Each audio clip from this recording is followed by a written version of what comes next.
When I give talks around the country, I often ask business audiences, 200, 300 people in an audience, how many of you do business with India? And only a few hands go up. And that always disappoints me. And I think, why aren't more businesses going global, taking advantage of doing business with a country like India, a population of 1.25 billion, with a growing middle class of hundreds of millions? And I think that we as a country have to have our businesses being more ambitious and more proactive when it comes to exports and doing business abroad. Because we've got all the support. You've got UK Trade and Investment, you've got the British High Commissions and the embassies, one of the biggest networks around the world, over 150 around the world.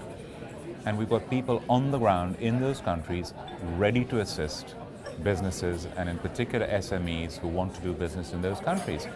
They can hold your hand, make introductions, do research for you. They're there to help British businesses. We at Cobra Beer have worked very closely with the British High Commission in India and with the embassies around the world who've been hugely helpful to us. Recently, along with our joint venture partners Molson Coors Cobra India have launched Carling, the biggest beer brand in the UK, in India with the help of the British High Commission in India. It's wonderful, it's there, and they like it, it's helpful to business, and it just surprises me more of our businesses don't make more use of this amazing facility. And I think it's all down to attitude. Our businesses have to have an attitude of going global from day one. Our mission at Cobra Beer, right at the beginning, was to brew the finest ever Indian beer and to make it a global beer brand. That was our mission. Right when I started, before I'd sold a single bottle of Cobra Beer, I wanted to make it a global beer brand. That's still what I'm trying to do now. Now we export to 30 countries around the world, from as far afield as Chile, and New Zealand, and Japan, Hong Kong, countries in Europe. And that growing global is an integral part of our business strategy and a really important part in building a brand. And you have to have that proactive attitude as well. But going hand in hand in that has to be a confidence in Britain. Because I don't think that our businesses in Britain, and I don't think the British people appreciate enough the amazing capabilities of Britain.